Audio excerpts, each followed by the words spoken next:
Hey, dragonflies? What in the world do they have to do with ministry?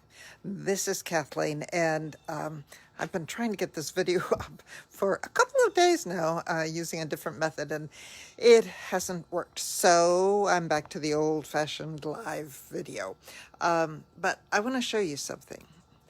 I've got some plants out here underneath my deck, and these are called angel wing begonias, and you notice they're all leaning out towards the light, but they like to be in the shade. But anyway, you can see the tops of these plants, the very top branches and leaves on the plants along in here, and there's more of them.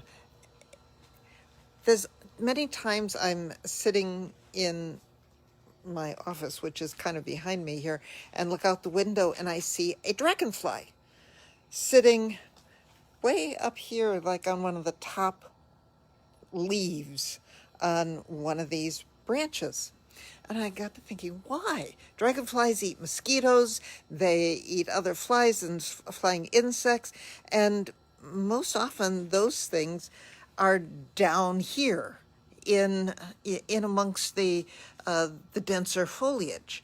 And I was thinking, why in the world are the dragonflies perched way out on the edge?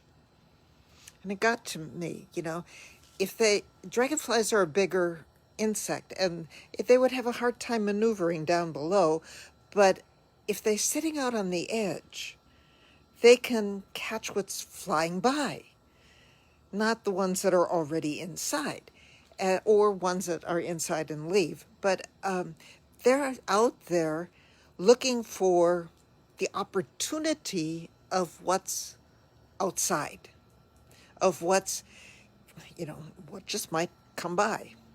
And I got to thinking about ministry with that, and thinking about how it's kind of like how we maybe should think about doing some things with ministry, because if we just stay within the comfort zone, and I'm turning around so you can see this in the light, within the comfort zone of kind of like being in the insides of these pots where everything is nice and cozy, and where all of the people typically are, we're going to miss the people on the outside. And these days, because of COVID, there's a lot more people on the outside than on the inside, or so it seems.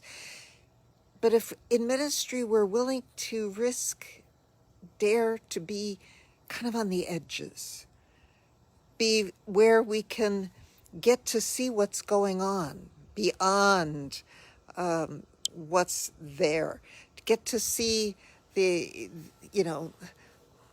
kind of like this, looking out and seeing what's beyond where we normally are, reaching out to a new place, new opportunities, new ideas, not leaving our faith, no, whatever that may be for you, but reaching out to the people who are on the edges, who are outside of the typical community, and saying, hey, there's something here. No, we don't grab them to eat them. No, that's not it at all.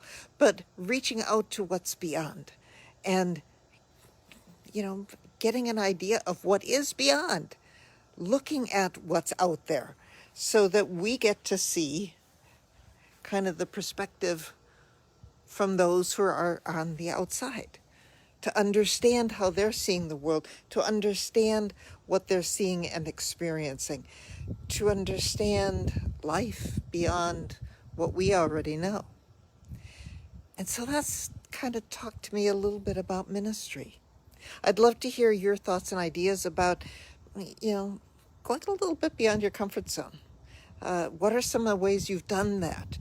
What are some ideas you have about maybe doing that, reaching out beyond, being like a dragonfly, sitting kind of on the outer edges, and what that might be like for you and for your faith community. So this is Kathleen. God's blessings to you, and I will talk to you.